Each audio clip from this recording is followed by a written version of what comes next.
Welcome to Full Plate. My name is Rebecca Rainier, and just like the song says, I am so glad you're here. Okay, we know it's back to school season, and there are so many different things that go along with that. It can be a really stressful time of year. I think it's like almost as stressful as Christmas. That's just me. I don't know. One of the big issues, though, we've got several different things to talk about. The first thing, though, is bullying. All of us are very concerned that our kids don't get bullied. How do you handle it? We take a look right now with reporter Amy Montgomery on how to prevent, recognize, and maybe move past bullying. Every school that has children in it will have bullying in it. Anti-bullying education is Lisa Piskara-Kovach's business. She works tirelessly, talking to schools and working with districts to end this ongoing problem. Parents need to look at their own behavior. Teachers need to look at it. The school administrator, how am I running this school? So it has to be a community-wide effort. As the kids head back to class, it's important for parents to talk to them about bullying, which can be tricky. The definition walks a fine line.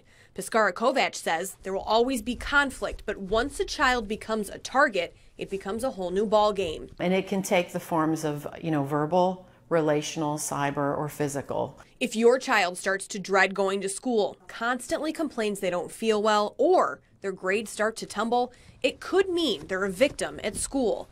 But being dramatically attached to a cell phone and social media or becoming withdrawn are signs the bullying could be happening in cyberspace. That's sort of the type of bullying that keeps me awake at night because it's very difficult to get ahead of that. This issue isn't exclusive to any one area or school district, but that's why school systems like Perrysburg put proactive steps in place to tackle the problem before it starts. Visuals, verbal reminders. We have reminders about every day on announcements. So they see it, they hear it, it's in their everyday culture. Students and teachers in Perrysburg practice the Alveus Bullying Prevention Program. It essentially attacks the problem in school, in the classroom, as an individual, and as a community. We need to teach kids how to respond when someone isn't being nice or kind.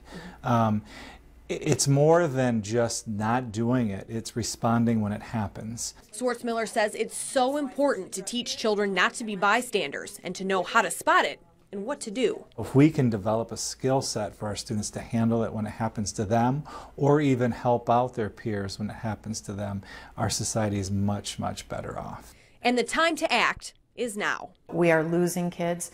It is not just connected to suicide, it's also connected to incidents of targeted violence.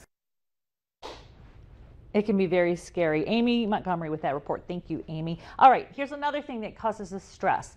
The kids getting on the bus. I'm going to tell you something here. I used to follow the bus the first few days when they were kindergartners. Am I the only one? Like, stalk the bus, make sure they got on, make sure they got off, make sure it didn't take too long.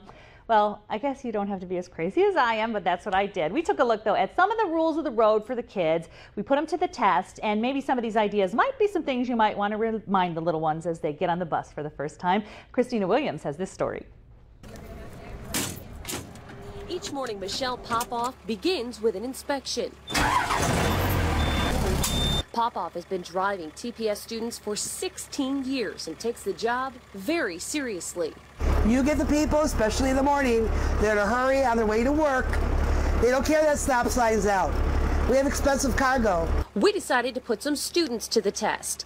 So when you get off this bus, you're going to walk 10 big giant steps down the side of the road out to where you can see me.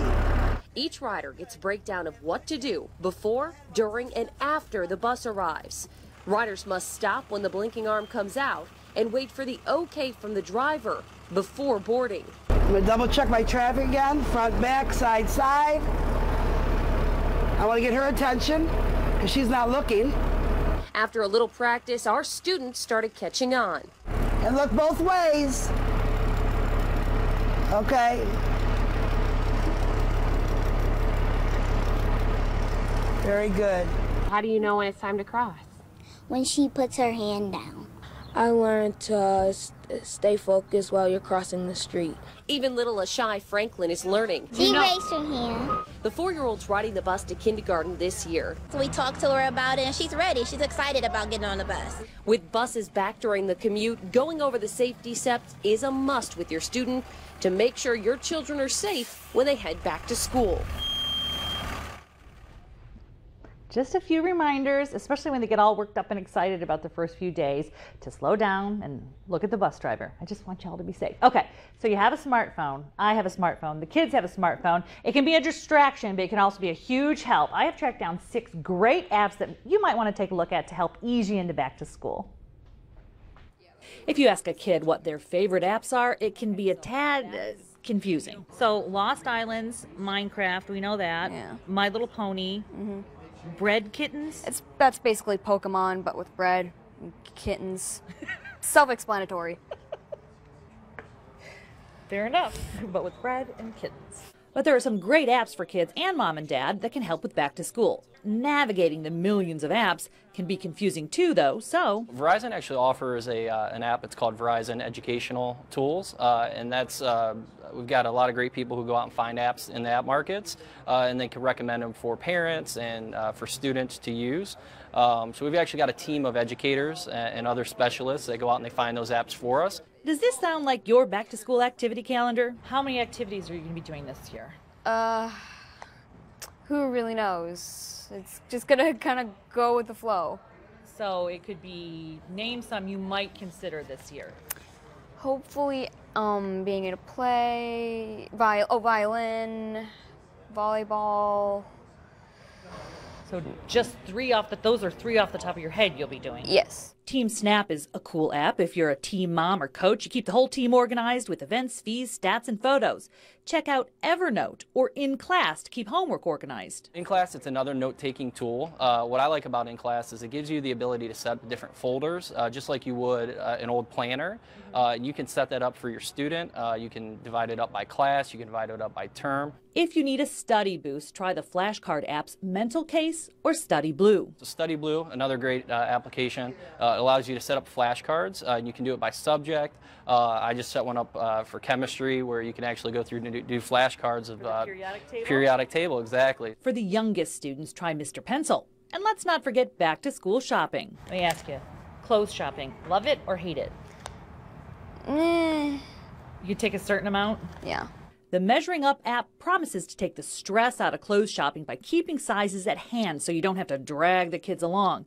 After all, less shopping means kids can spend more time on the important things, like playing Nyan Cat Lost in Space. It's basically just a cat with the body of a Pop-Tart with rainbows. That's right, a cat with the body of a Pop-Tart and rainbows. What more could you want in an app? All right, when we come back, I noticed that the gym is way more crowded right after school starts. So we know we've got a little bit more time to get that fitness in, and I've got a fitness guru here to show us some great moves.